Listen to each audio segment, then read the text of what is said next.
It's time to sip that coffee, get your mind right, and vibe with the queen herself. We're dishing out hot topics, wellness tips of the day, and things that make you go, Let's get this palace party started.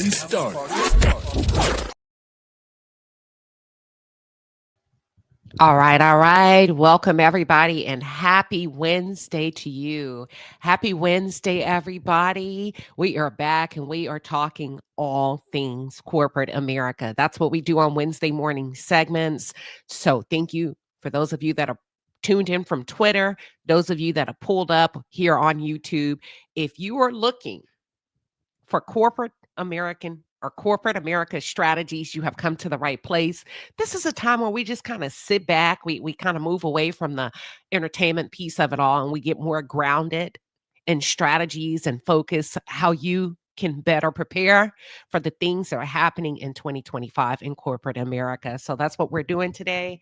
And listen, we got a lot to talk about, okay? Because some of the biggest corporations out there are cutting and slashing jobs. And let me just say this, just to be perfectly clear, this is not a fear-based conversation. That's not how we operate over here. So there's nothing to be afraid about, as you will continue to see that jobs are being cut. People are going into work, finding themselves in these meetings with leadership where they're being notified that they no longer have a job. But what we're going to talk about today is not only are corporations cutting jobs, but we're going to talk about how you can protect yourself. And we're going to add a little bit of a spiritual twist to it, okay? A spiritual twist. So take what you need and discard the rest. All right?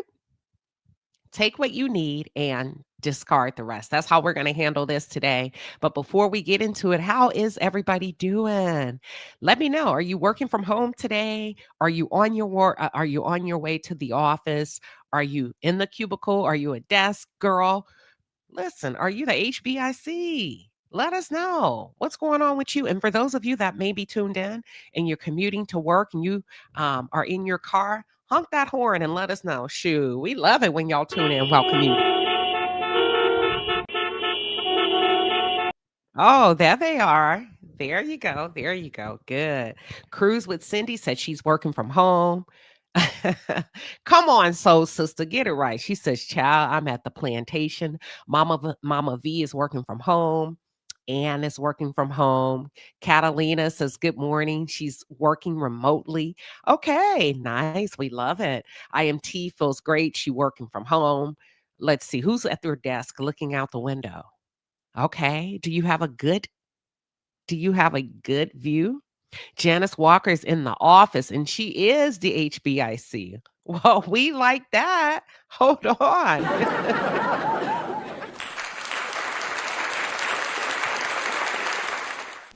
All right. For those of you that are working from home, let me ask you something really quick. Melanin Beauty, Ariel, um, and the rest of you that said, hey, listen, I have the privilege of working from home. Do you enjoy working from home? What's your favorite part about working from home? For those of you that have the opportunity to be a dedicated work from home position, or you have a hybrid setup. And we talked about that 2 weeks ago. We talked about that 2 weeks ago. Oh, it's Tula Trees. You giving her a crown for being the HBIC? All right. And before we jump into it, while they're trying to figure out the best part of working from home, that's okay. Take your time. Take your time. We'll get to it real quick. Listen to me carefully. We get into the segment. Before we get into the segment, I just want to know how everybody's doing. Listen closely. I want to see who can follow directions. Okay. Drop in the chat right now how you're feeling. Use one word to describe the adjective of how you're feeling or how you're wanting to feel toward the end of the segment. All right, let's go. Let's see and I'll call out a few of them.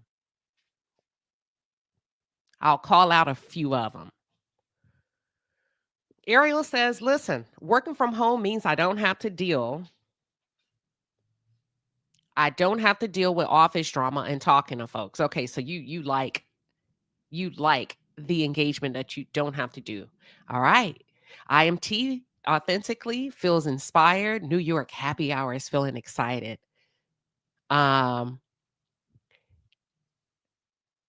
Okay, D. Seratinas is feeling empowered. Aquarius 1982 is feeling blessed. We got motivated. Mama V is feeling excellent. We have, okay, informed. Informative or informed? Okay, she said informed. Miss Tina is feeling inspired. We got two inspired. That normally doesn't happen back to back. We have refreshed. We have motivated. Thank you, Sandra. Thank you, Karma Girl. And we have blessed. With sunflowers, we got a lot of blessed coming through. All right, so we're going to jump into the segment. Okay, here we go. Aqua Soul, what are you feeling irritated about? What are you feeling so irritated about? Think about it. Put it in the chat. You put it in the chat. So I'm going to assume you're okay talking about it. Why are you irritated? Think about that question and let us know what's going on with you. Are you at work feeling irritated right now? What's happening in real time? Ariel said yes, and I feel great. I start my new position in a month. Dima Hendricks is feeling empowered. We have awakened and we have calm. Melanin Beauty is feeling blessed. We have another good. All right. I'll continue to engage with those of you in the chat, but let's get into the topic today because the fact of the matter is a lot is changing. If you think about the current state that we're in right now with coming November 1st, right? In 3 days, people will not be receiving government benefits of food stamps. And then on top of that, corporations are entering into Q4. And in Q4, that's when budgets come out. And that's when we either allocate the budget to bring on more employees or we start to see corporations making changes. And unfortunately, with what's happening, change will come. Corporations are making cuts. They are cutting their employees, and some of you may or could be impacted by these cuts. But we're going to talk about how can you protect yourself, okay? How can you protect yourself as things begin to shift in 2025? But have you ever noticed how fast things could happen or change in corporate America? 1 month you're celebrating your quarterly goals, you just got a raise, you just got an increase, and the next thing you know, there's a meeting placed on your calendar the night before, and it just says, update from leadership, and everybody freezes. But at the same time, we know what that means. That could mean a layoff, quote unquote, restructuring, realignment, right sizing the department. Different words, but the same outcome. Are you following? Different words, but the same outcome. Good people lose their jobs. Good people are losing their jobs. So, okay. And that's the truth of it. Just because you lost your job doesn't mean, or you could lose your job, doesn't mean that you've done anything wrong.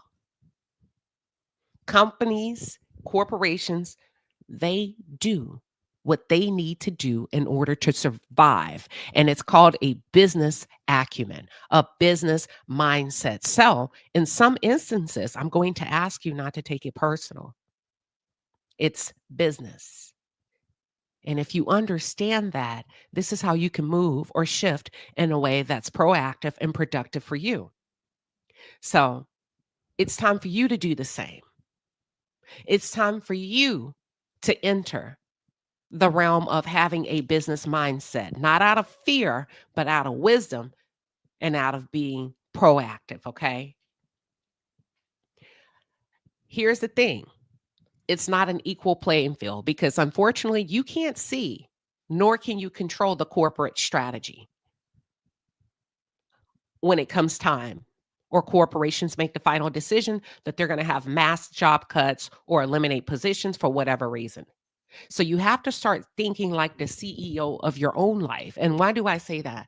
Because you get to choose how you show up. And if you stay ready, you don't have to what? You don't have to get ready because that's what you are. You are the CEO of your life. And if your job ended tomorrow, let me ask you this. If your job ended tomorrow, what would be your next move? If you got called in this Friday, see, now we're entering into a different realm.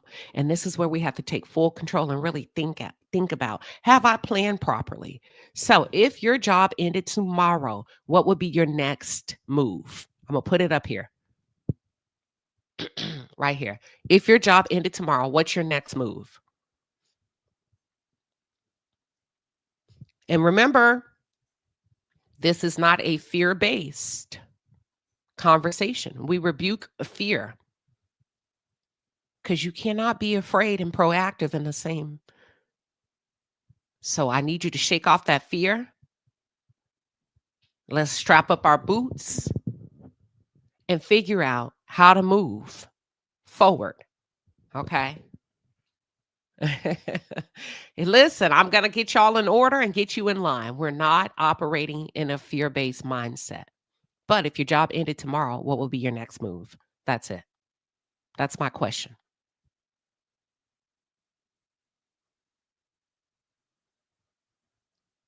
What skills do you bring to the table that can be automated, outsourced, or downsized? Basically, what I'm asking you is, what value do you bring? If they had to think really long and hard, would you be on a chopping block, or would you be the one that somebody's fighting for in the room? That's the question we all have to start asking ourselves. So this isn't about panic, it's about preparation. And the fact of the matter is, it's about transparency too, because some of you would be on a chopping block, and some of you, there's some people that would go and fight for you to keep your seat at the table. But when you say ready, you don't have to get ready. And I do know this. I know what it feels like to lose a job. I've lost a job before. I've been in a position before where, you know, my corporation was making cuts. And I had to think about, am I at risk? And being in that position, it can shake your faith, right? Not only in yourself, because you have to think about it. Whoa, what strategy are they going with? What does that war room look like? Who's in, who's out? Who's making the final decision? Is it up to my boss? Is it up to their boss? And will I be the last man standing? So it shakes your faith in yourself sometimes, and it also shakes your faith in the corporation. But sometimes, let me tell you something, and you have to be willing to look at this thing from all angles. Sometimes a corporate cutback could be a personal blessing in disguise. A corporate cutback is sometimes used in a spiritual realm to make room for a personal comeback. And sometimes what feels like rejection is really redirection, refocus. And sometimes you shift from like, whoa, working a position to walking in purpose. Some of you may have answered, if I lost my job tomorrow, I would start my own business. How come you didn't do that prior to? I would always do what I wanted to do. How come you weren't moving in that purpose, in that direction while you were working, right? So we don't see this moment as an ending. Sometimes it's a warning. It could be a wake-up call to skill up and look up, because you've been looking down. You've gotten too complacent, too comfortable, and you've kind of put yourself on the back burner. I want to break down why many corporations are cutting the workforce, how to recognize the early signs. We've talked about it before, right? How will I know if this is happening in my organization? Oh, it's quite simple, to be honest with you, because they don't really shift away from the signs.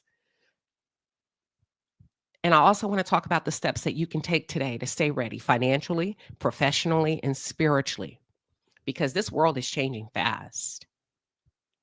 And the safest job is the one that you build for yourself, using your vision of what you want your life to look like. And that's why I'm very strategic when I say, how are you feeling? How do you want to feel at the end of the segment? And it's funny because most people don't hear at the end of the segment, and you guys just fire away of your adjectives, the one word. But the safest job is the one that you build for yourself with vision. Where do I see myself going? If I did lose my job, what would happen? How would I walk in 2026? How can I better prepare myself? What would be my next move?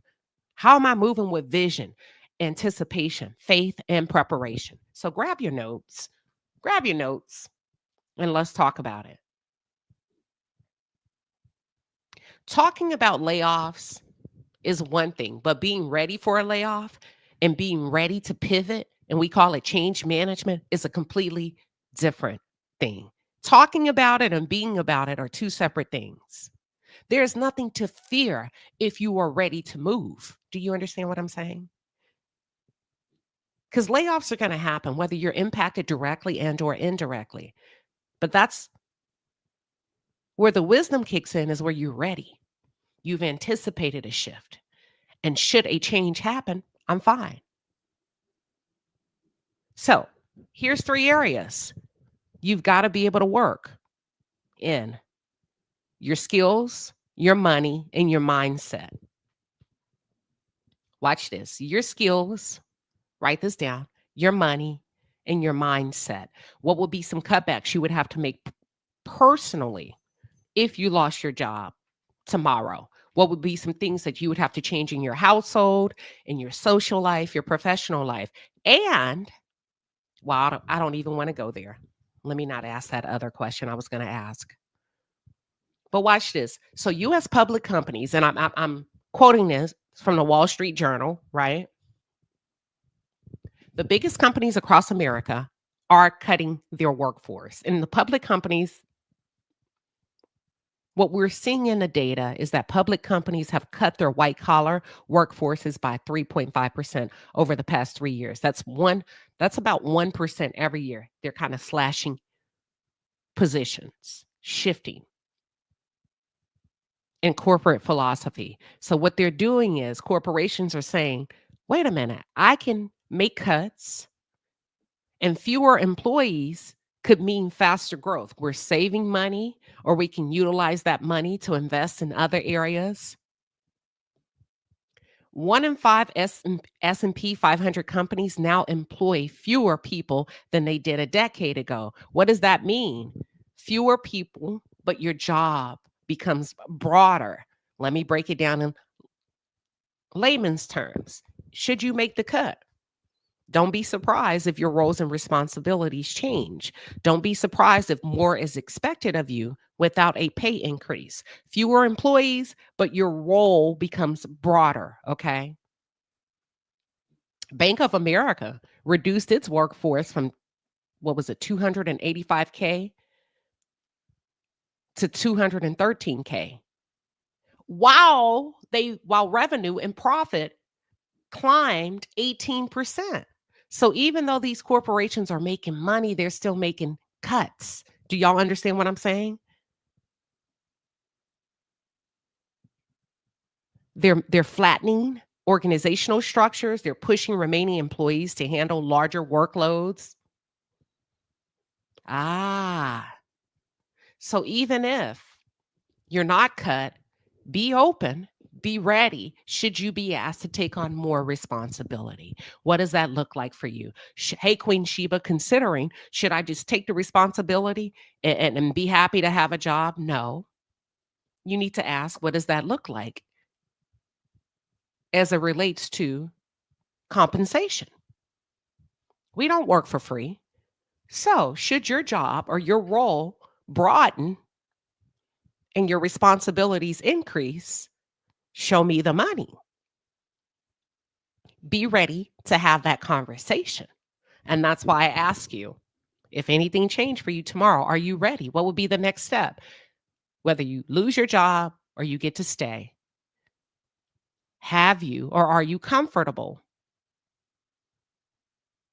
talking about money? Are you comfortable speaking to, you know what? Even if I can't do full time, contractually, I will be willing to work as a contract employee. I would be willing to be supplemental. You are the CEO of your life, so you have to shift your mindset and be creative in adding value, even if it means negotiating your worth. Okay. Are y'all following? Let me see what you're saying in the chat.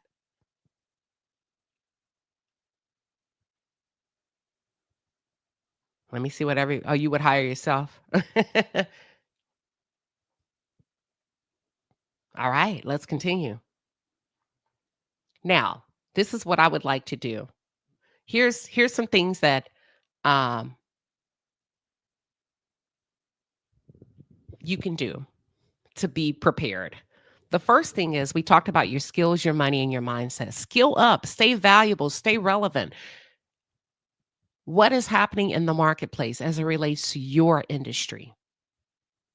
You can't control corporations. You can't stop companies from downsizing, restructuring, right sizing, or cutting jobs, but you can make it hard for them to cut you. Yeah, I said what I said. You can't stop it, but you can make it damn hard for them to cut you. You can make them, ah, we really got to think about them and ask yourself, what's the skill that makes me irreplaceable? How do I utilize that? If technology, AI, or outsourcing, and a lot of corporations outsource to foreign countries, right? So if any one of those could do your job tomorrow, then it's time that you start sharpening your skills and adding something new today. What kind of skills? Something that's going to solve a problem, something that's going to save them some time, something that's going to solve current problems or problems that you predict or foresee in the future. Things like communication, emotional intelligence, leaderships, digital literacy. We talked about it last week. Automation can copy your work, but it can't copy your wisdom. Automation can copy everything that you're doing in the workplace and put it on a spreadsheet, extract it into a PowerPoint, but it can't tell the story to make it make sense like you can. Take a class, start the certification, volunteer for projects that will stretch you, even if you have little to no experience in that area. It says that I'm open, I'm willing to be nimble, I'm willing to pivot and get uncomfortable. It doesn't matter your age.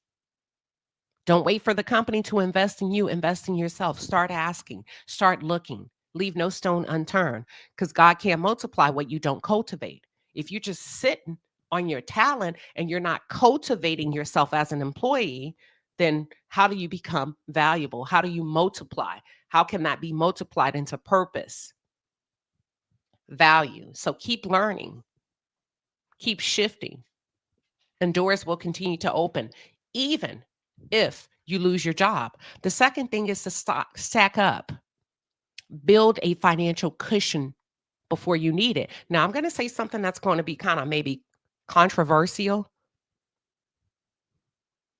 Some people may beg to differ. Your 401k is your cushion. Oh, your 401k is your cushion. Let's talk about your money because when the paycheck stops, panic starts. I see some of you in the chat. Oh, I'm so afraid. I'm so afraid. What do you have built up? What do you have stocked up? Even if people have conditioned you to believe that should you touch it, there will be a penalty. The fact of the matter is, it's still yours. Even if you can't save a lot right now, save something. Even if you don't have a savings, but you have a 401k, that is your tithe. That is your storehouse. Okay. Have you considered starting a side stream of income, taking on if you need to, if you lost your job tomorrow? Have you considered, you know what? I would just go work at a coffee shop. I would just get me a part time job at Amazon. I would be okay with working in the flower department.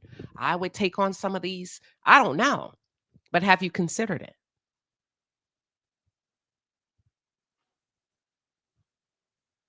So that you're not at the mercy of one corporation's decision. Have you started to think about how would I supplement my medical insurance? Because here's the thing. The same place they got it from, which is the marketplace you can get it from. Have you perused the cost? Have you thought about getting an independent life insurance coverage? There's so much you could be doing to prepare yourself, right? Not to say that you would lose your job, but just knowing where these things are, should things continue to change and go into this direction. And let me tell you something spiritually, God blesses stewardship, not stress. You stressing is you stressing out about the world changing does no good for you. Your stress is not going to open up this realm of blessing, but your stewardship will. And when you manage what you have with faith, with discipline, You create a space for increase. When you manage what you have with a positive mindset, a proactive mindset, you open up, you create this level of positive attraction. Hell, maybe somebody said, yeah, maybe you're not the sharpest on the job. Maybe you weren't fast track, but you know what? I liked and I can appreciate as your leader how you handled the change, how you flowed with it. I didn't hear a lot of negativity from you. You were a safe place in this organization. And because of that, I can go to bat for you. That's an example of creating space for increase. When you have a faith-based, disciplined mindset, preparing, being open, being willing to pivot, storing up during the good seasons, being proactive, projecting possible problems, having a problem-solving mindset so that you're covered. And even if you had to go, they're going to remember you. The third thing you can do is keep a kingdom mindset. Mindset is everything. What do you mean? The way you talk, your facial expressions, your attitude, your morale, your engagement. Because when layoffs hit, people lose more than jobs. You start to find out a lot. When companies start to lay off, people start complaining. People become a little bit more vocal, not as buttoned up, not as politically correct. Some people lose confidence, they lose their peace, they say what they want to say, and some even lose their identity, unfortunately, because many of you rely on your job and what you do, and you attach that to who you are because that's what you've led with. I'm this, I'm that, I work for this corporation. And you've enclosed your identity based on what you do and the titles that you've had. So that's why some of you fear, because what can I talk about now? How do I find value in just being me? How do I find value outside of this corporation when that's all I've known for the last 10, 15, 20 years? You're more than your title, your badge, your paycheck. You got to know that. You got to know I'm my skill set. And should I lose my job, I can take what I have. I can take my marbles and I can go play elsewhere because the job didn't make me. I made the job. Yes, the world is cutting back, but with the right mindset, you can continue to expand and focus and productivity and mindset and purpose and in faith. But you got to stay grounded. You got to stay positive. You got to stay ready.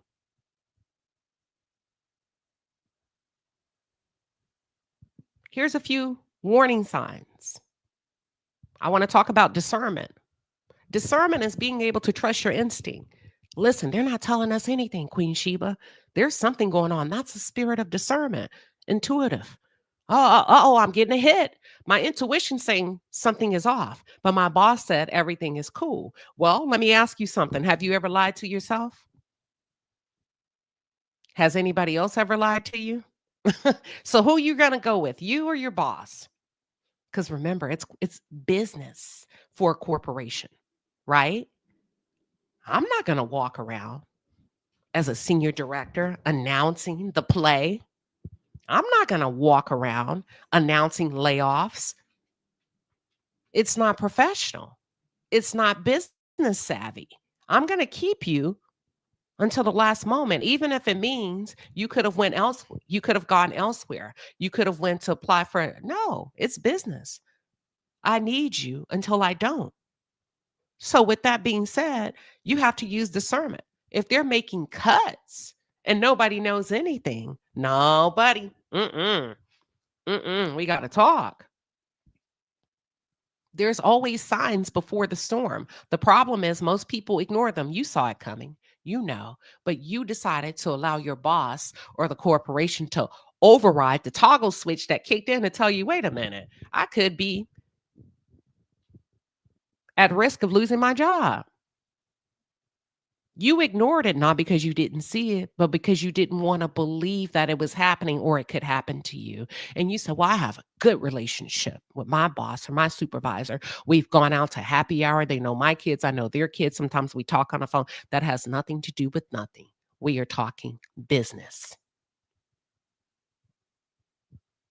One of the greatest forms of wisdom, one of the greatest forms of being a valuable employee is predictability. So you see how I can tell you, be able to predict the market, be able to predict problems, be able to come to the table and say, here's what we can do. But I also predict this may be an issue. So the same way you can think and problem solve for them, you got to be able to take that and utilize it for yourself. Because one of the greatest forms of wisdom, both professionally and spiritually, is learning to recognize when a season, when the marketplace, when the job is shifting and move just in the nick of time and not when the ish hits the fan. By the time you learn and everybody else is talking about it, it's too late. The decisions have already been made. They're just making the cuts in phases. When leadership, the number one way you can recognize, how would I know? Communication is going to start to change. They're going to start saying less.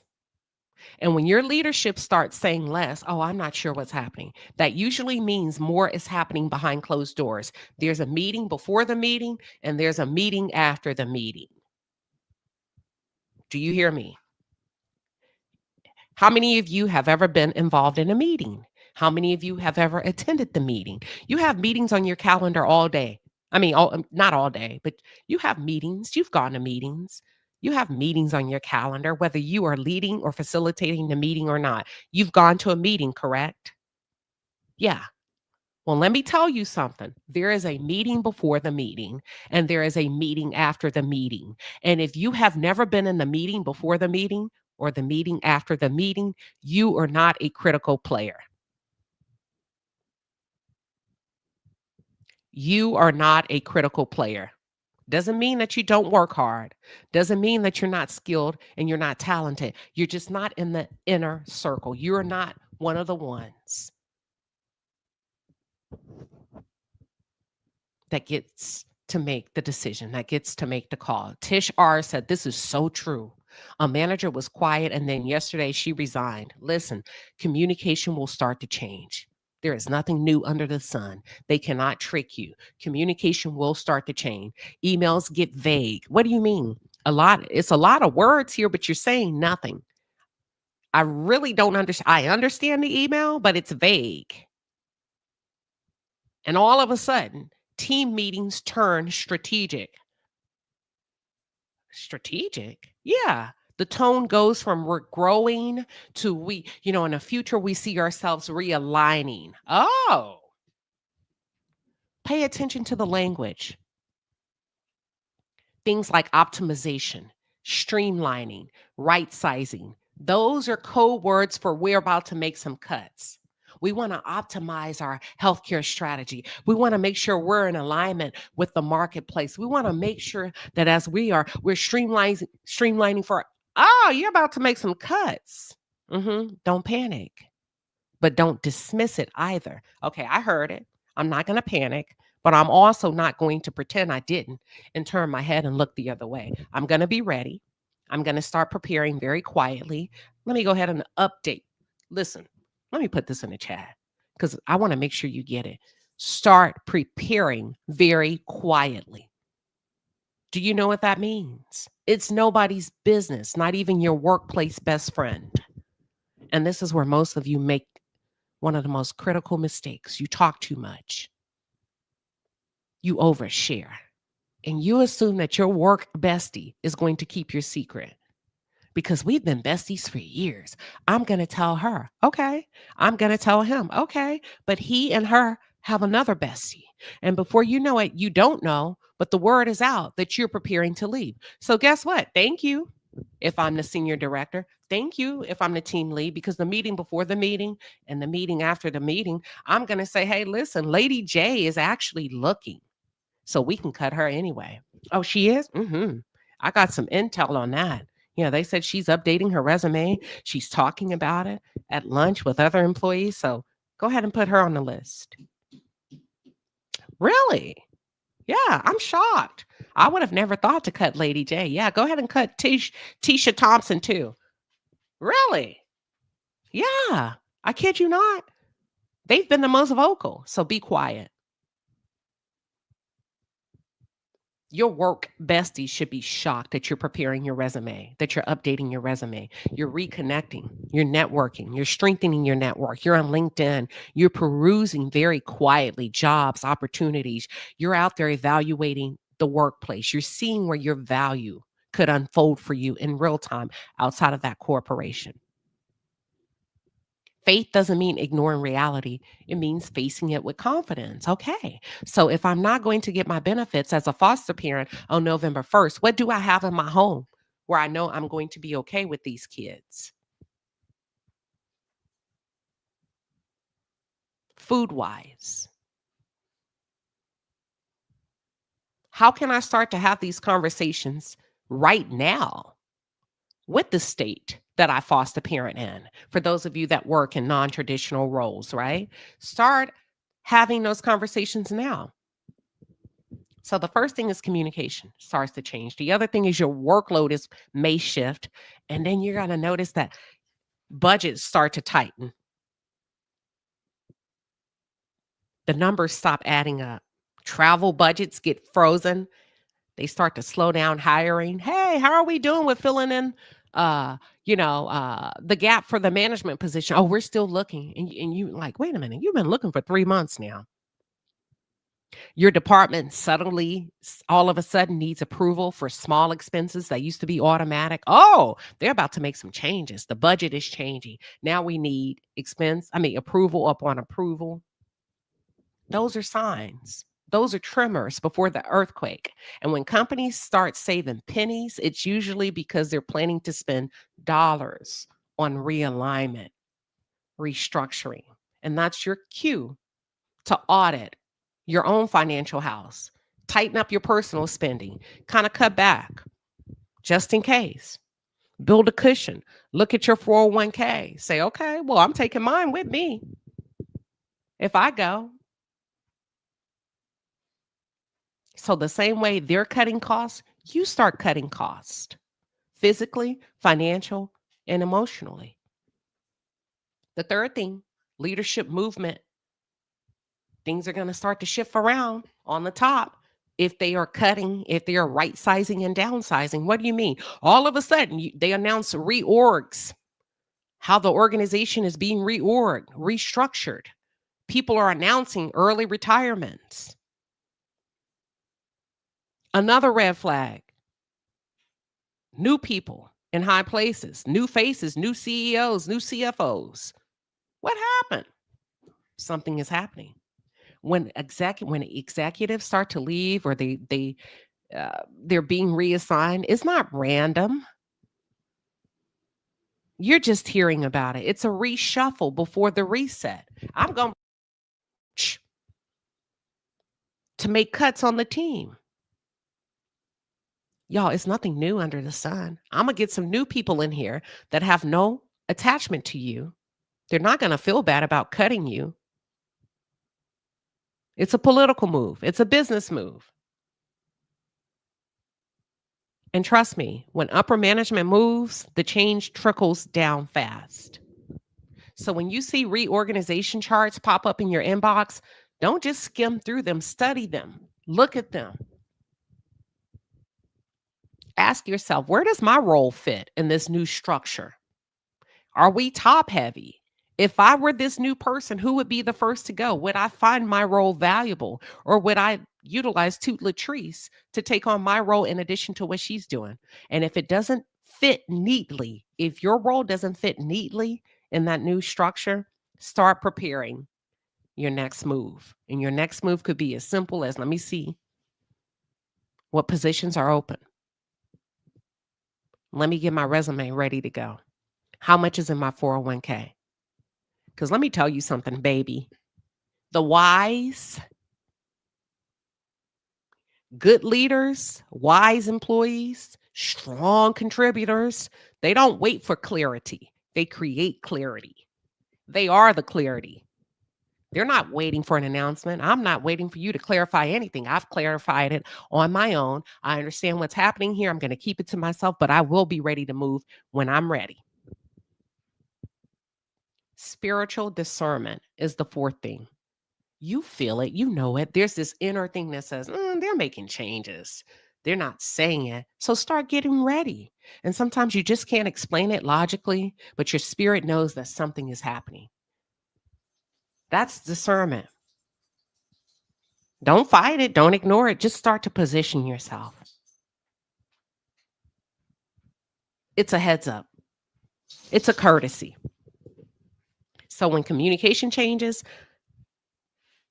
budgets tighten up, and leadership starts to shift, when your spirit starts to say, even if it's like, some of you probably don't care, but the point is just know that it's happening, okay? Don't freeze. Don't engage in negative conversation. Just move in faith. Be ready. And I will tell you this, clarity is wisdom. Wisdom is clarity. Wisdom moves early, not late.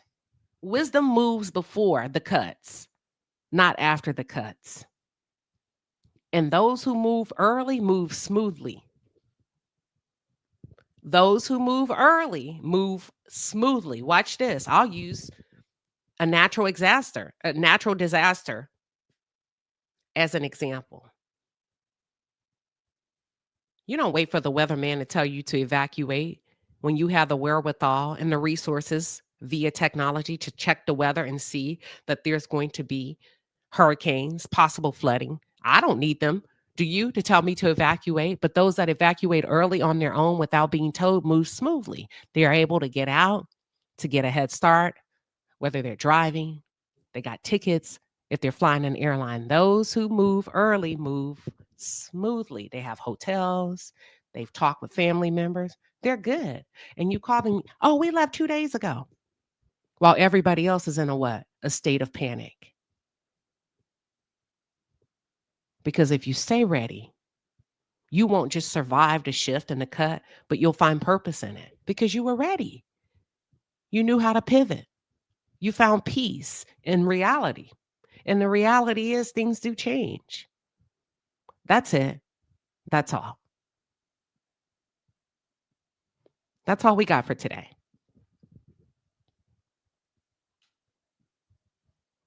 Yeah, that's all we have for today. And before you panic, if this is your reality, before you panic, pause, take a breath. Before you rush into the next thing, sit still, talk to your family, have a plan, talk to your husband, your spouse, your partner, roommate. Hey, listen, let there be a meeting before the meeting and a meeting after the meeting. You see what I'm saying? You can take that strategy and utilize it so that it benefits you. There's a possibility I could be included in these cuts. And if so, what would that look like for us financially? Um, Here's what I would be able, this is how this would impact me directly and impact you indirectly. But don't wait. Have those conversations. Pause before you panic. Have the right conversations with the right people. And then, okay, pivot with intention.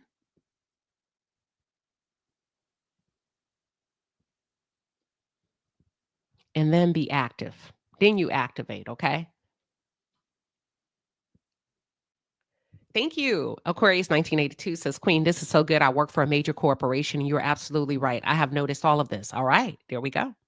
Thank you, Tisha. She says, teach Queen Sheba. We needed this conversation. Oh, absolutely. And as a matter of fact, let me go ahead and drop the link in a chat for those of you that may have a question or you're looking for feedback.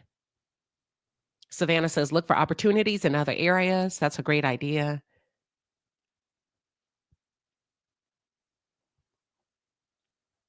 Yep.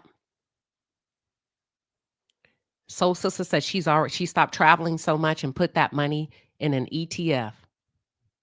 Yeah, teacher said you're teaching real life. Hey, we talk about it every Wednesday. Restructuring is a keyword. No more hiring outside. They will bring in outside leaders, though, to realign and right size the organization. And sometimes the realignment and the right sizing is not immediate. It could be 2 to 3 years from now. But the fact, and so you may be like, oh, well, they said that last year. It'll probably happen.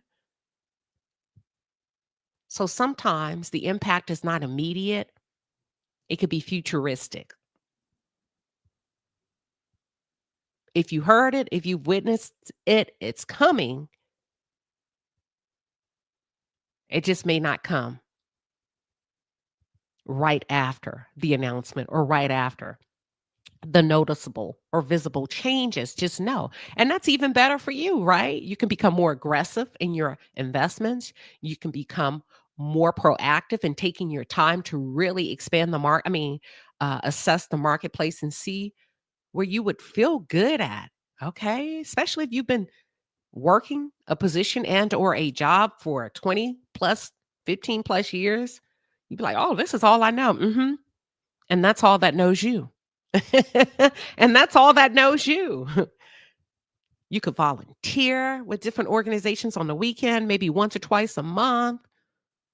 Start to network for free in different industries. Let's see.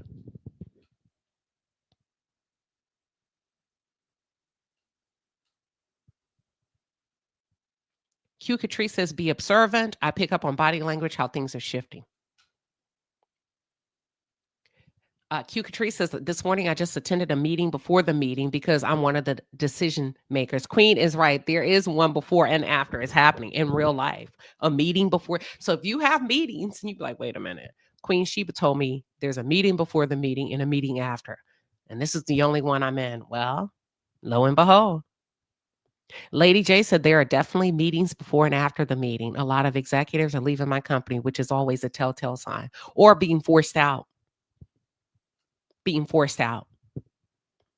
It's harder for them to go somewhere else than it is for you. Because see, you can backfill all day, every day. It's hard for them to go from one corporation where they're making millions to another one, especially if they're not looking for a CEO, COO, CFO, CNO in that moment.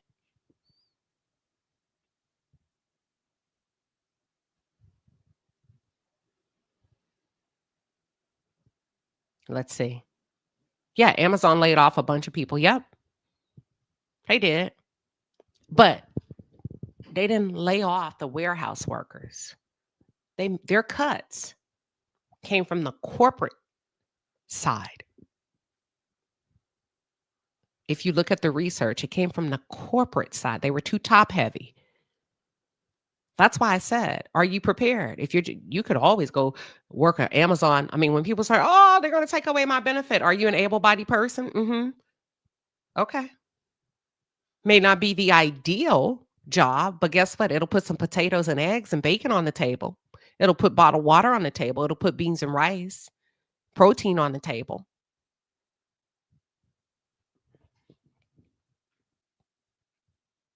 So when you think about it like that, you'd be like, oh, have I become complacent? Have I become accustomed to living a really nice life to the point that I wouldn't be willing to do a side hustle if I needed to? There's nothing to be afraid of if you prepare, if you really pause and say, what would I be willing to do until I can get back on my feet? Or am I prepared? Because if you're prepared financially, you say, a break is nice. We have the money in savings. We're okay. I'll just ride this thing out for the next 90 days. I'll take some time off. I'll enjoy my family. I'll cook from home.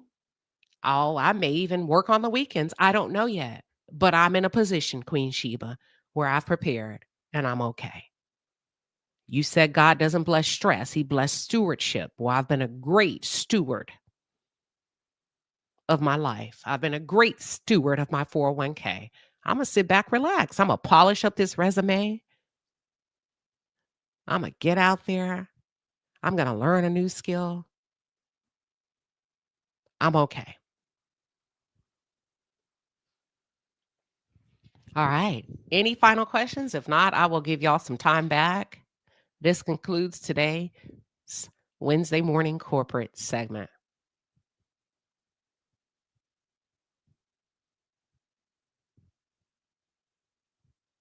Thank you, Queen. This segment was on point and had such valuable information.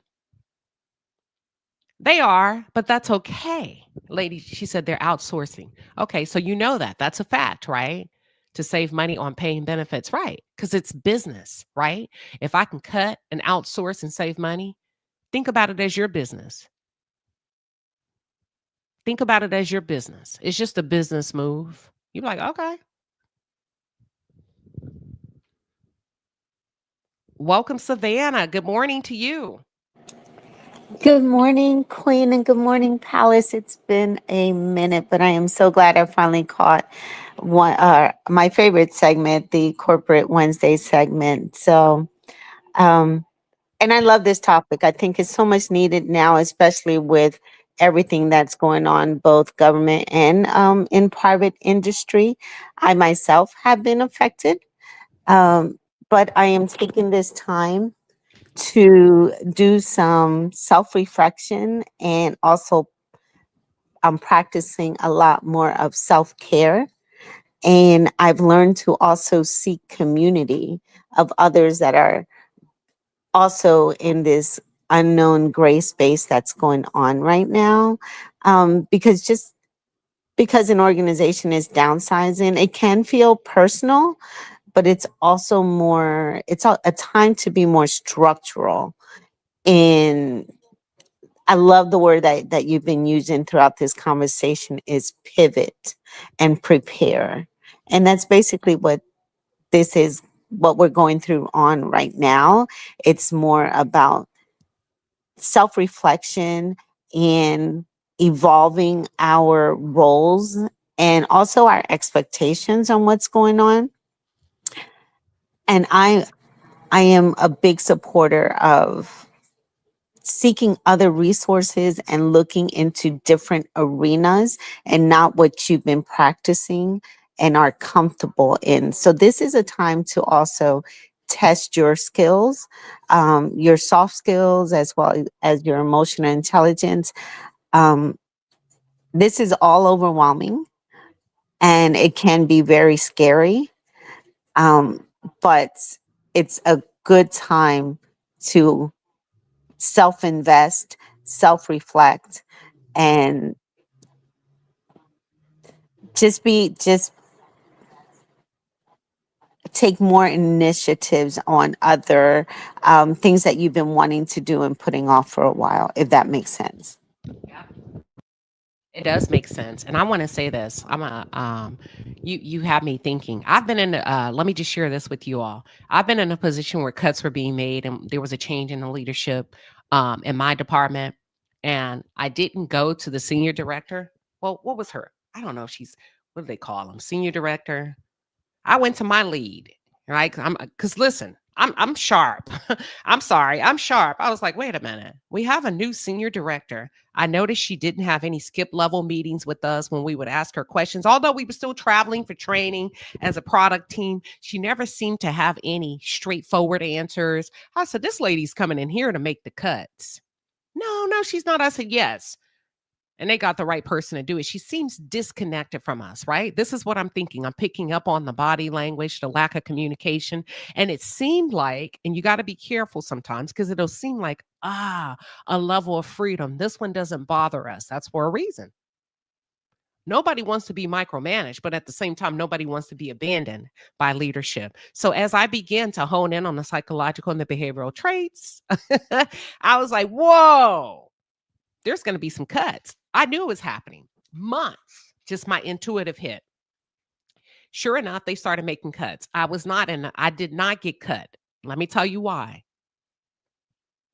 Not to say that I would not have been cut, but I did not get cut because I was proactive. When I started to notice her behavior, and then they made the first round, we had a really big team. They made the first, second, third round of cuts. After the second round, I went to my direct team lead and I said, in my one on one, I switched gears and I said, I know you're making cuts. Have you heard anything? Oh, no, I haven't heard anything. I said, okay. If you were me, where would you start to look?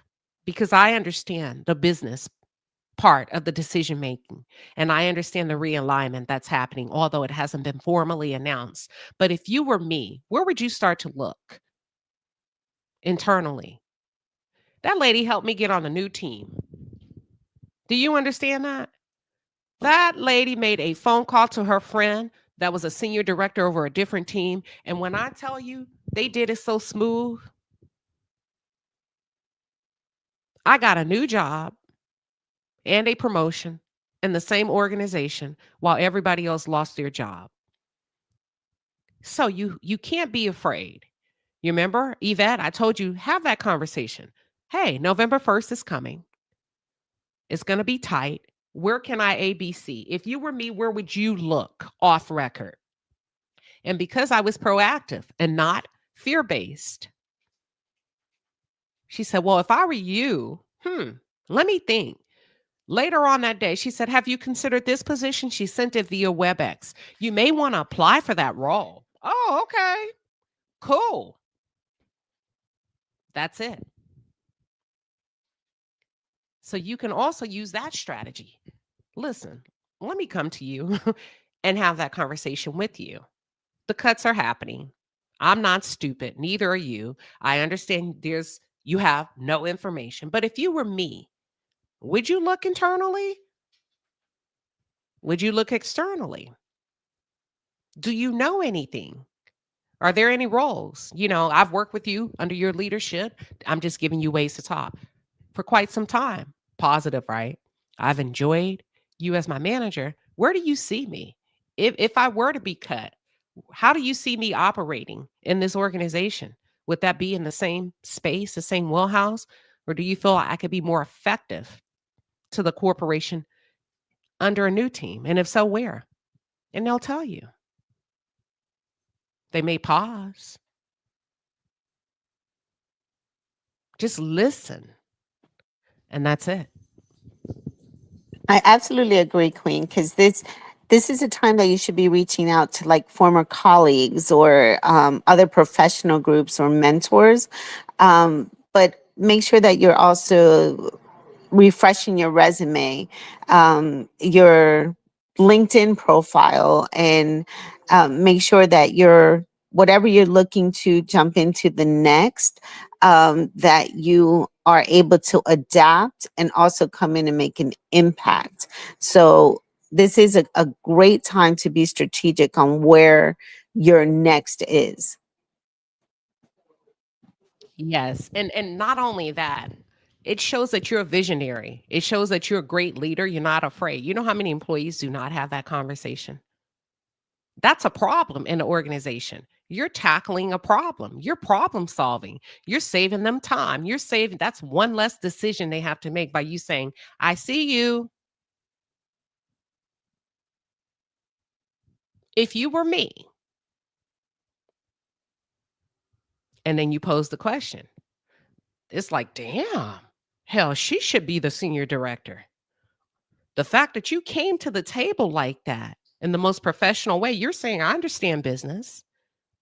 That's why I'm here. That's why I'm a top performer, because I understand it's business. I'm not emotional. I'm not afraid, even if you are. They don't know that. If you were me, what would be your next move? Where would you look? Oh, man, you're talking about managing up. You're teaching them how to manage you. Like, we're not going to play these games. That's it. That's all. So that's it. That concludes today's segment. Thank you for coming up, Savannah, and sharing your personal story.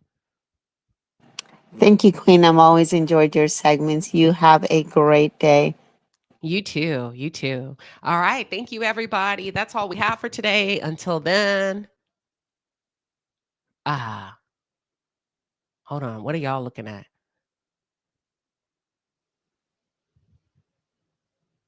You said I literally got displaced. Let me ask you. Okay, Frey J, welcome. This is my first time seeing your name in the chat, and we were just about to end the segment. And let me just, for those of you that may be new here, when you put things in the chat, I assume that you're okay with me using it as an example and kind of going back and forth a little bit. Frey J writes, I literally just got displaced yesterday from WF Bank after 10 years while on medical leave. I definitely need to pivot. Basketball skills. I got you. Let me ask you something. How long were you on medical leave? If you're still here. And you can just put, 2 months, 3 months, 8 months. How long were you on medical leave? Let me see if not, I'll go ahead and end. Oh, okay. Thank you. Let's see how quick you are. They got rid of you while you were gone for 2 months? Okay, so you're still on leave. You're still being paid, correct? Let me let my dog out. Give me 1 second, y'all.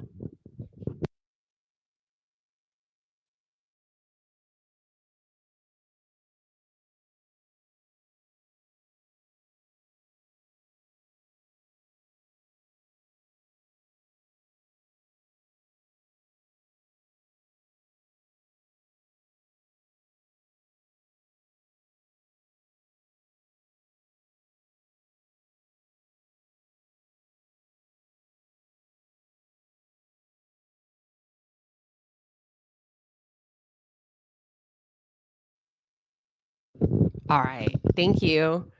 Yeah, my dog was you gotta let them go when they gotta go. He was crying to go. But anywho, you said yes, you're on medical leave, you're still being paid. Okay, you're still receiving money, right? Now is the best time to look for a job is when you have a job. So, how long do you have left on medical leave? When does it end? Have you looked? Oh, well, let me just start there. Let me not. Okay, she says she's calling in real quick.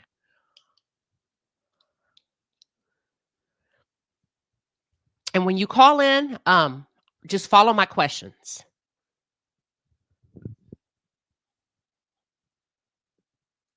It ends Monday. Ooh, okay.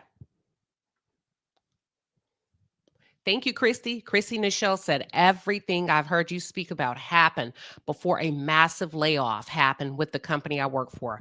Yes. And listen, watch this. Massive layoffs, sometimes they structure it months in between. I feel like, what do you mean, Queen Sheba? Okay, so they may lay off in December and then come back in March. Then lay off in March and come back in July. Sometimes there's phases and rounds of it. Just to let you know.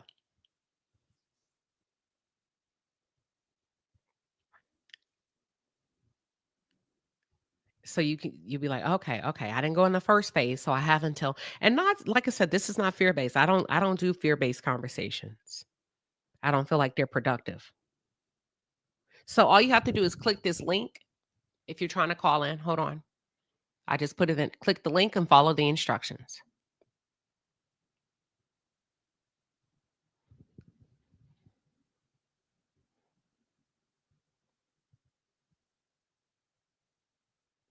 Okay.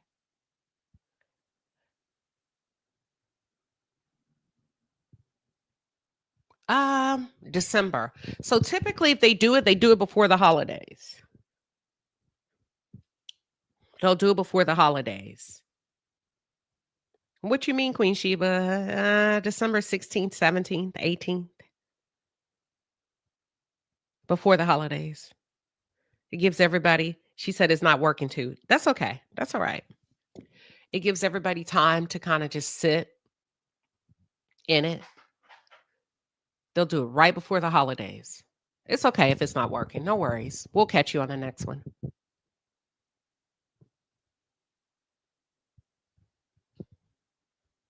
Yeah. So sometimes it's before, but take your 401k with you. I'm a huge advocate of that. I don't care how, I always do opposite of what if you're going to be penalized, penalize me. Penalize me. It's my money. Why would I be afraid to take my money? And you're telling me I need to until, and I will, and I have. But if I'm leaving this corporation, my money is leaving with me. Why would I continue to allow you to invest in it? You're not invested in me. You could lose everything tomorrow. You don't know what's best for me. I know what's best for me. And if I choose to take on a penalty, that's what I would do. Oh, it's not connected. I see. So Frey, go back out. I'm gonna kick you out of the studio. Now listen to me. Click it again. Before you hit enter studio, click audio. Make sure the settings are correct. Hit camera and turn the camera off. And then hit enter studio after you've done all of that. Okay? Do it again. We'll wait. Let's see.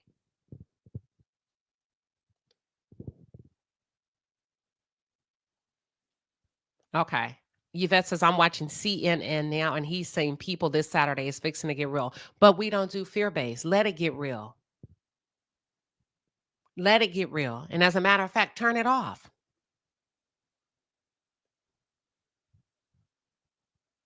Turn it off. Just know where your resources are. You watching CNN and allowing somebody to tell you it's about to get real when life is already real for you? Listen, listen, turn it off. Yvette, Speaker of the House. It's gonna get real. Let it get real. It's been real for us all of our lives. Listen, it ain't like we have the bigger slice of the pie, but I don't even want to enter into that realm. That's why I say I don't do fear-based conversations. I don't enter fear-based at all. It's about to get real for them.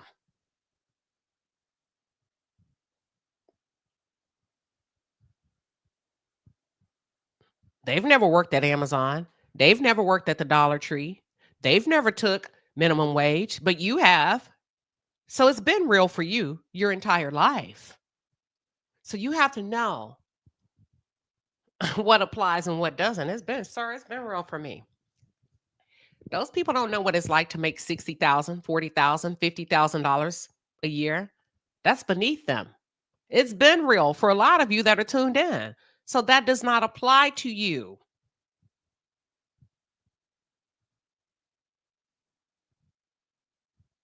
You've been fired before. You've been cut a lie. You've been overlooked.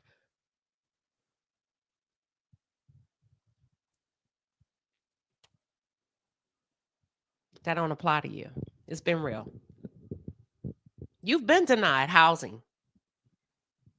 You've been denied mortgage loans based on not qualifying. You've been needing a cosigner. It's been real for you. What has he taught? So you got to know, be like, yeah, all right, bless the prayers for all parties involved. That's okay. That's okay. Frey says, I'm sorry, I can't get this working with. That's all right. You're good. You're good. But hold on. I don't want, so sister, I see your comment. I don't want us to know how to survive. I want you to know how to live. Be in the world, not of it. Enjoy what you have. Give grace and thanks for what you have. I'm not saying that things are not changing, but I'm saying mindset. I spent over an hour talking about mindset. What y'all scared of? That means I'm not hitting the way I need to hit. What I just spent a whole hour talking about your mindset and your faith.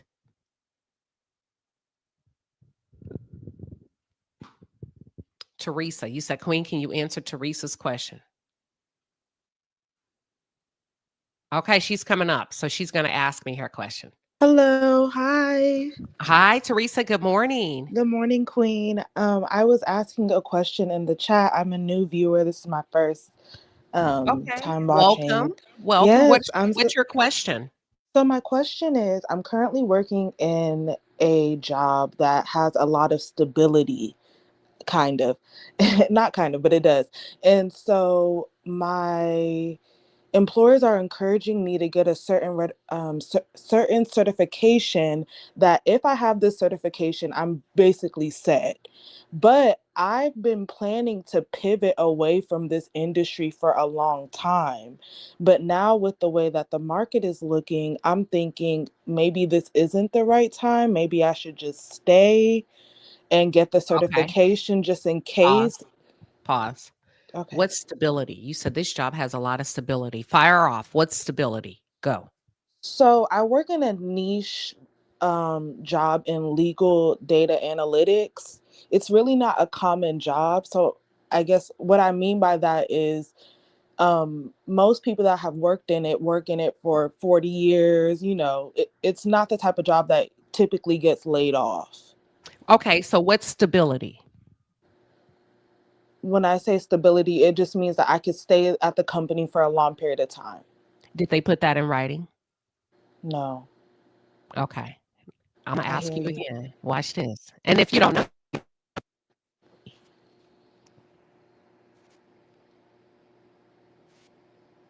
Oh, I can't hear you. oh, I said I'll ask again. What's stability?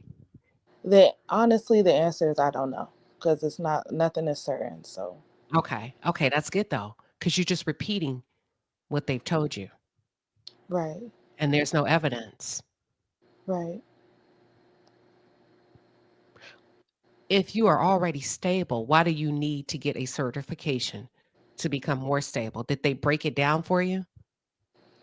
Basically, from what they've told me is if I get this certification, even if I go to a different firm or something like that, I'll always be able to. Once again, I thought I would always be able to be stable, but Mm, I can do the job that I'm doing now as a data analyst, but if I want to go higher to maybe a consultant or management, they've told me that it's a good idea to get this certification. okay.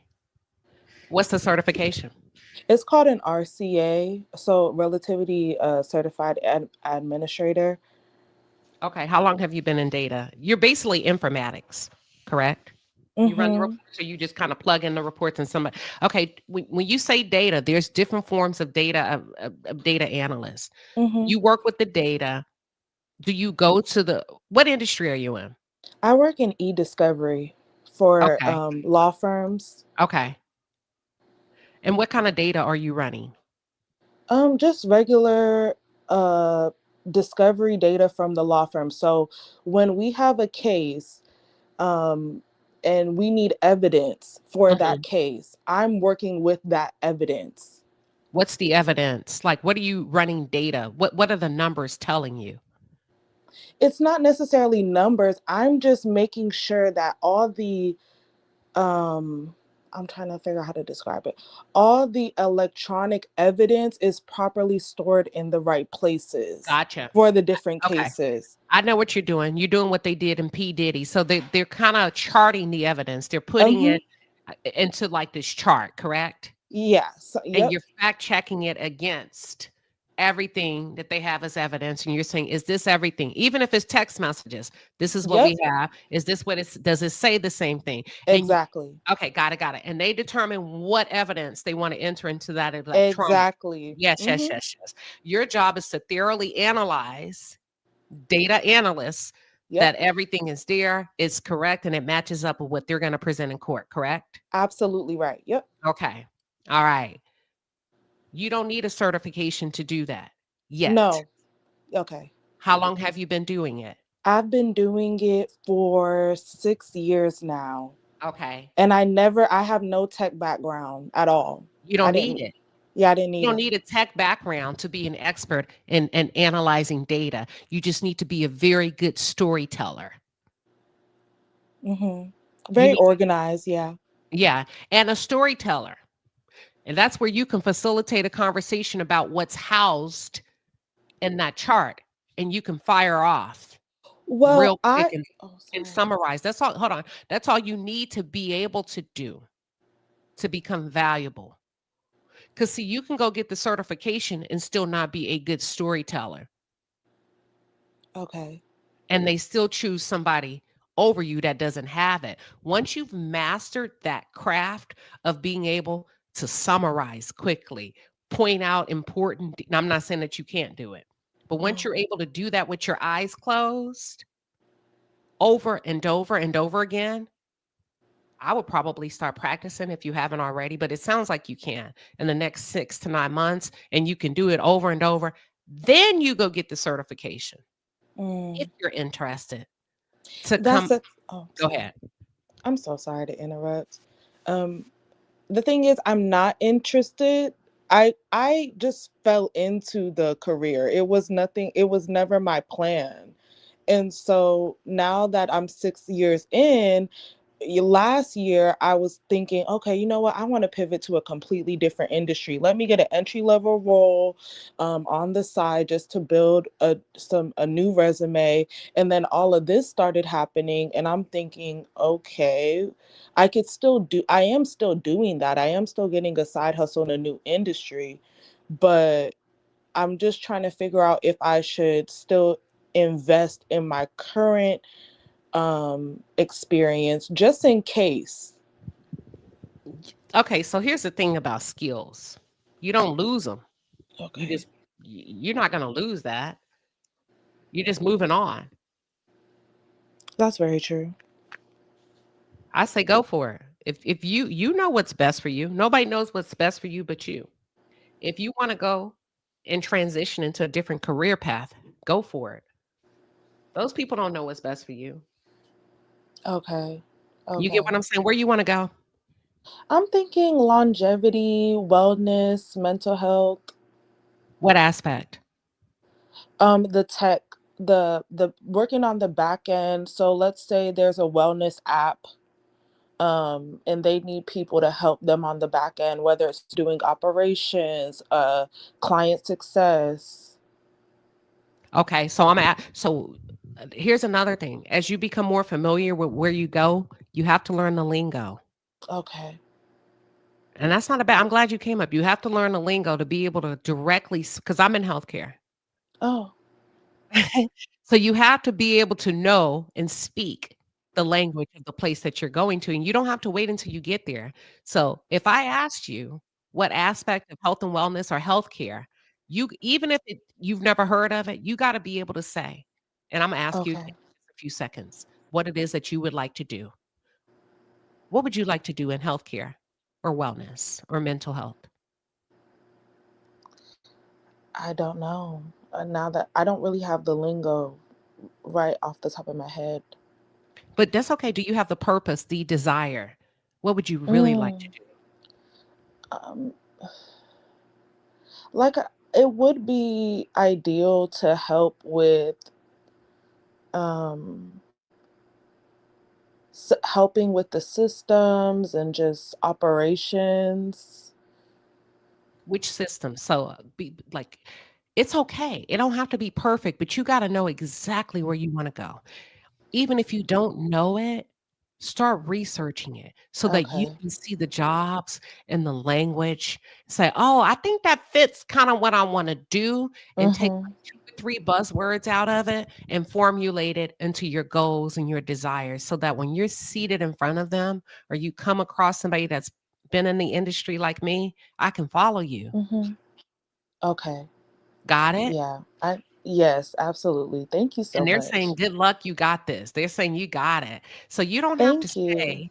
Yeah, you're welcome, but before you go, you need to know where you're headed, Right. and the language Absolutely is your right. navigation, right? So you're going to a completely different career, and that's fine. Just know where you're going. You're not gonna get in the car and just roam aimlessly because 'cause you're gonna run out of fuel. You gotta know where you're headed, exactly what you wanna do. Got it? Yes. All right. Thank Great job, you. Teresa. Bye. Okay. That was Teresa, y'all. Didn't she do great? Welcome, Frey. Listen, good morning. Good morning. Can you hear me? Yeah, good morning. Good morning What's to up, you. Queen? Thank And you guys for y'all welcome. patience. I was trying. I was I'm gonna get through one way or another. Well, we're glad you got through. Look, Thank I'm you. going to throw out a few questions for you. Are Okay. you open? Yes, facts. Come on. Okay. Let me go back to let me see if I can find your Okay. scenario. So you said that you were just displaced Yes. while on medical leave, correct? Yes, I was displaced yesterday. Okay. Pause. How long have you been on medical leave? I have been on medical leave since August. Hold on. September, October. So 2 months in. Give me 1 second. Okay.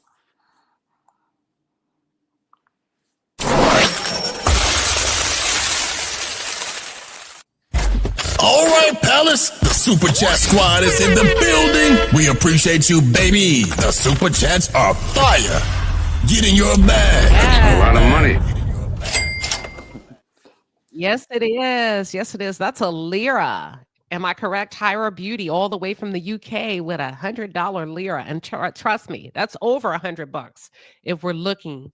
And she says, happy belated birthday, Queen. I'm about to become a lawyer and preparing for a career in law. I've been watching all of your corporate segment lives, and it's really informative and helpful to preparing for legal traineeship and understanding the corporate world. Love you. Thanks. No, we love you. And thank you for tuning in. And I'm glad that this segment has been helpful to your career path. Thank you, Hyra Beauty. All right. Back to you, Frey. So you've been on leave for 2 months. Yes. How long have you been in your role? 10 years, effective April of this year. April. What industry are you in? Banking. Okay, financial. Yes, ma'am. Okay. Now look, from the outside looking in, if you had to judge yourself socially on the job, would you say you're likable? Very. Very. Got it. The person that I'm going to assume your boss cut you, correct? Yes. They just basically ended our jobs. We knew about a year ago. So it wasn't like I was just like unaware, but I knew we were going to be displaced by quarter 4. That's all I knew. How did you come to know that? We had a change in management, like I heard you say in your previous role. It's the same scenario, only we management corporate, we had a change in management, and then they came in and said, hey, you know what, we got news.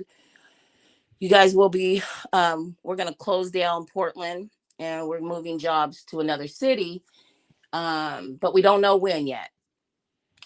So they gave us some time. When was that? What month or year was that? Oh, that was a year ago. Let's pause. Remember I said sometimes the announcement comes, but there's no immediate impact? Yes, ma'am. So you've had a year. I had a year. So I already knew I had to mentally prepare for a pivot. And okay. I got another job offer. I got offered another job. However, I didn't know I would have a medical situation. So I had to walk away from that job. Okay, pause. So you've had a year to prepare. Yes, ma'am. When you heard the announcement. Yes. Tell us what you did. So we know you mentally prepared. It sounds like did you update your resume? I sure did. Yes. I partnered with a friend who that's her specialty. We updated my resume and then started networking with people. I started networking with people, but like it was like no opportunities were coming. But then I finally got a job offer. This job really wanted me, but I had to walk away from it. Okay. Okay. So hold on. Let's pause. So the announcement was made a year ago. From the date the announcement was made, when did you apply for that job? What was the time frame? I'm not kidding you. I applied maybe 5 months because at first I was like, okay, cool. I'm gonna sit back and just chill. I don't really know what to do right now. Then I had a friend who was like, no, you need to be proactive right now. Let's get your resume updated. And so I applied within 5 months. I got the job within 2 days. Okay. With another banking firm? Nah, with a nonprofit organization for children. Pause. So then you applied. They offered you the job. How soon after you applied? I got the interview 2 days after I applied. I applied on a Friday, was in an interview on a Monday. Did you start the job? No, I had to walk away from it because of this medical, because they wanted me to start on a specific date. And I had this medical situation came, so I had to communicate with them. But the manager was like, stay in touch. We really still think you the best for this. But I really do, honestly, looking at it, just getting the news yesterday, I took a sigh of relief. It was a sigh of relief. But at the same time, I feel very disappointed because I'm a Black girl and my job is all my coworkers are white. I'm not even playing, but they gave other people opportunities.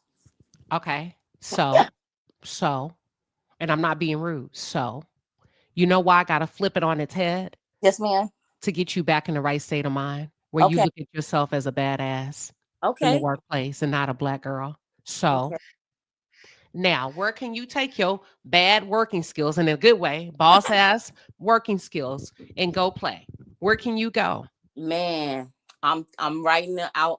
I'm writing out some ideas right now because I'm a professional dancer, hip hop teacher for the WNBA. I might venture back into that. I might take it back into teaching and lead kids with dance and arts, because that is also a second gift of mine. That's Okay. outside of the business banking. Are you financially prepared to sit out for a little bit? Well, I got a severance coming. I don't know when it's happening. I don't. This is my first time being displaced, but I'm. Did you sign anything?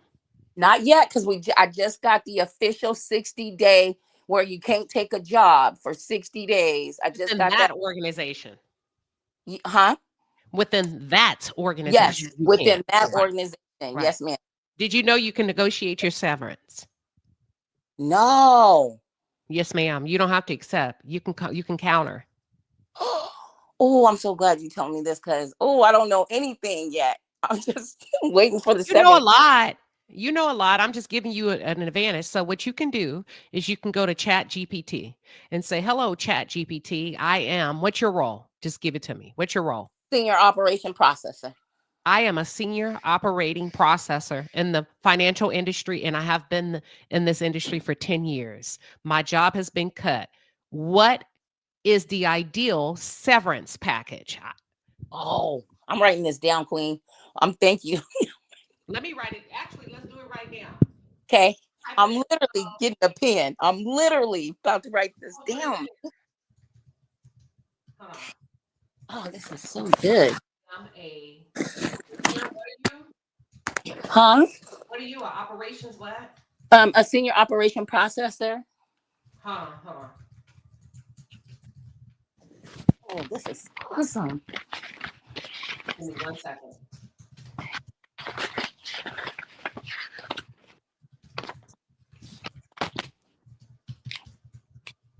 We gonna all learn today.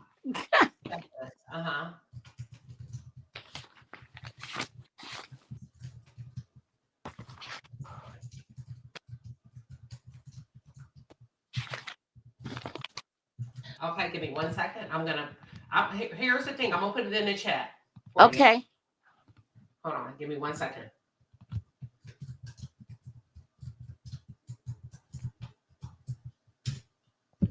All right. Give me 1 second.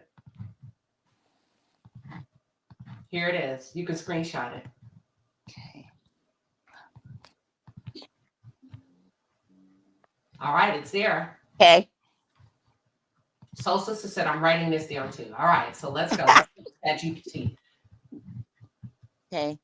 Now how All right. In the financial services, I'm a copy 1 to 2 weeks of pay per full year. Common baseline 3 to 4 for a tenure or senior level. Are you considered senior?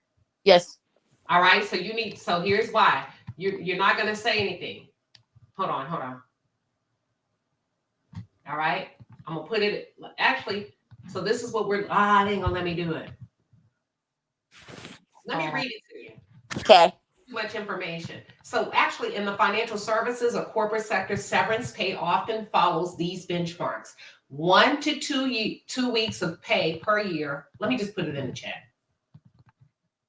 Here you go.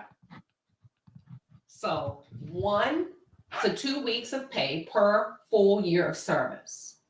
Right. Okay. So you probably are going to get 5 months. No. Here. 1 to 2 weeks of pay per year per full year service. That's the common baseline. Now, let me just tell you something. They're going to hit you with common, not senior. Common. Okay. 3 to 4 weeks of pay per year for long tenured or senior level. You're senior. So you need to be asking for 3 to 4 weeks of pay per year. So that would be, what's 3 times? That's per year. 3 to 4 weeks. 3 times 12. Are you saying what's like 3 times 12? 3 times 30. No. Oh. 3 times 10. Okay. So, let me tell you how to do this. Take your annual salary. Okay. And divide it by 52 weeks. Okay. You see that number? Yes, ma'am. Hold on. Let's see here. 52 weeks. Yep. So, all right, per year. What's 3 times 52? 3 times 52 is $156. No, 156 times, and then go back to that weekly pay. Okay. Some companies offer a flat 8 to 12 weeks pay, regardless of tenure. Bonuses, unused PTO, benefits, continuation. If you work 10 years and you earn $80,000 annually, that will be $1,500 per week. A standard severance may be between $15,000 and $30,000, depending on your company policy. You get where we're trying to get you? Yes, ma'am. I hear you. Okay. I'm picking up what you drop in. So if they want to pay you $1,500 times 8, but we're not asking for 8 weeks. We're asking for 30 weeks. Ooh, okay. So let's just say they want to pay you $1,500 times, let's just say 12 weeks. Okay. Let me tell you how much money that is. $18,000. Now, say I'm asking for 30 weeks because I'm a senior level employee, and typically for long tenured or senior employees, that pay should be 3 to 4 weeks per year. So my ask is 30 weeks. Okay. So now let's do 1,500 times 30 is what? $45,000. That's different. Yes. Than 18. Yeah. I'm just showing you how to negotiate. You don't have to go in like that, but it gives you an idea that you don't have to accept. Okay. Thank you, too. You need 4 to 6 months of salary. Okay. Tell them, because there is no, because here's, and not only that, I want you to talk about your senior, that you're a senior employee. So you're not baseline, you're senior. And considering there are no benefits available for anybody in America come November 1st, your ask is at least 6 months of salary. Got you. That makes really much sense. I'm really glad to learn this. But you have to put that in writing. Don't go back and forth with them. Okay. Verbally. That needs to be written. Okay. Mm-hmm. Everybody got it for people? So that's for, we didn't even know this was going to go here. So for those of you that may be severance, think, oh, well, we don't do that. I understand that, but this is my ask. Got you. That's my ask. That's it, and that's all. Like you be saying. Okay, you good? Yes, ma'am. Thank you. Thank you for taking my comment. I appreciate your time, and I appreciate everybody else on the podcast. And happy birthday. Thank you. I appreciate it. I feel so loved. So thank you all for the birthday wishes, y'all. When I tell you, I just sat down yesterday. I really enjoyed my own company. I went to a very romantic dinner with my husband. My phone ended up dying. So as the birthday wishes were coming in, the cash apps, you know what? I said, God has a way of making you just focus on the love. And when my phone died, I said, oh, he wants me to be in the moment. So thank all of you that showed up with the happy birthday wishes, the super chats, the cash apps. When I tell you I am full, I am full. So thank you. I really appreciate all of you. All right, Frey. Thank you for coming up. Thank you, Savannah. Thank you, Teresa. Thank you. All right, I'm going to take Frey off. Didn't she do good? Didn't these ladies do a great job? And listen, men that are tuned in, this lies to you. Take what you need and discard the rest. Aqua Soul, one quick question for you. If you are still here, how are you feeling in this moment? This is just for Aqua Soul. Thank you, Inez. You said you deserve it. Oh, y'all, I had crab claws, Jonah crab claws as an appetizer. They were market price $45 per claw. They had the biggest prawn shrimp. They were $13 per shrimp. I said, yeah, let me try one of them little crab claws. I took a tiny bite. I let my husband have the rest because he loves it. I had a dirty martini. I had a glass of champagne. And then with my meal, I had a really nice glass of wine. a red wine. 2, those crab claws were humongous. Oh my God, humongous. And then with dinner, I had a petite filet so I wouldn't get too full. Oh man, it was so good, y'all. Is Aqua Soul still here? Because the reason why I asked that, because when we first started, you came in irritated, and I wanted to know if your mood had changed. Aqua Soul Nick. All right. Well, thank you, everybody. Have a fantastic Wednesday, and I will see you all later.